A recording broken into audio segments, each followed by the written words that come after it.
সম্মানিত মুসলিম জনতা, আসসালামু আলাইকুম ওয়া রাহমাতুল্লাহি ওয়া বারাকাতুহু।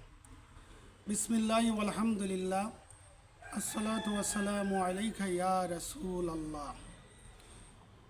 আমি আপনাদের সম্মুখে একটা গুরুত্বপূর্ণ টপিক নিয়ে হাজির হয়েছি। টপিক হচ্ছে কার কলিমা কোনটি। মহান আল্লাহ রাব্বুল আলামিন আমাদের সৃষ্টিকর্তা, ওনার কলিমা কোনটি।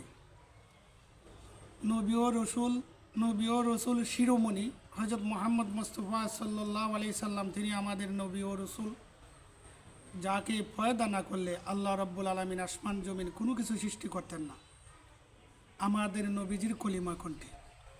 আমরা আশরাফুল মাখলুকাত, সর্বকালের সর্বশ্রেষ্ঠ নবী নূর নবী সাল্লাল্লাহু আলাইহি সাল্লামের উম্মত, নবীজির উম্মত হয়ে আমাদের কলিমা কোনটি, এই ব্যাপারে আমি পবিত্র কোরআন শরীফ দ্বারা প্রমাণ করতেছি।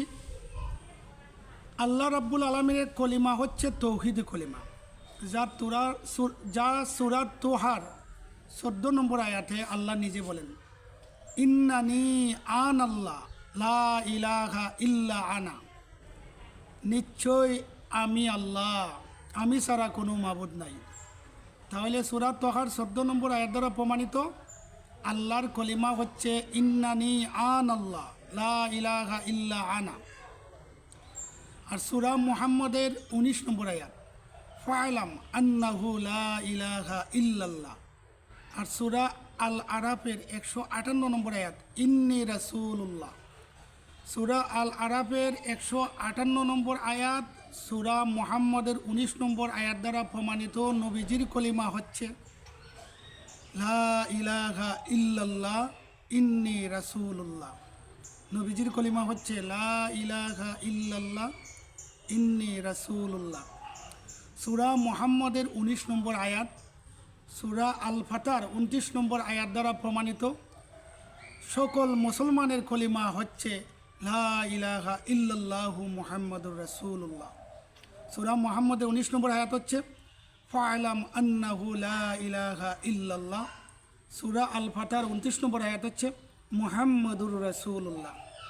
তাহলে পবিত্র কোরআনের দুইটি সূরার দুইটা আয়াত মিলে, অর্থাৎ সূরা মুহাম্মদের 19 নম্বর আয়াত, সূরা আল ফাতার 29 নম্বর আয়াত মিলে সকল মুসলিম উম্মার কলিমা হচ্ছে লা ইলাহা ইল্লাল্লাহু মুহাম্মাদুর রাসূলুল্লাহ। আর সূরা তোহার 14 নম্বর আয়াত দ্বারা প্রমাণিত আল্লাহর কলিমা হচ্ছে ইন্নানি আন আল্লাহ লা ইলাহা ইল্লা আনা। আর সূরা মুহাম্মদের 19 নম্বর আয়াত, সূরা আল ফাতার 29 নম্বর আয়াত দ্বারা প্রমাণিত সকল মুসলিম উম্মার কলিমা হচ্ছে লা ইলাহা ইল্লাল্লাহু মুহাম্মাদুর রাসূলুল্লাহ। তাহলে আমরা সূরা মুহাম্মদের 19 নম্বর আয়াত, সূরা তোহার 14 নম্বর আয়াত, সূরা আল ফাতার 29 নম্বর আয়াত দ্বারা এবং সূরা আল আরাফের 158 নম্বর আয়াত দ্বারা প্রমাণিত হইল আল্লাহর কলিমা হচ্ছে ইন্নানি আন আল্লাহ লা ইলাহা ইল্লা আনা। আর নবীজির কলিমা হচ্ছে লা ইলাহা ইল্লাল্লাহ ইন্নী রাসূলুল্লাহ। আর সকল মুসলিম মিল্লাতের কলিমা হচ্ছে লা ইলাহা ইল্লাল্লাহ মুহাম্মাদুর রাসূলুল্লাহ। The Prophet Muhammad is the name of the greatest quality. If Muhammad had not been created, then nothing been created. The Prophet, may Allah peace be upon him, his name is fulfilled by the blessing of Allah. His name is Muhammad. His name is Muhammad. This name is the greatest character. This name is the greatest blessing. This name is the greatest mercy upon the universe. Thanks everyone.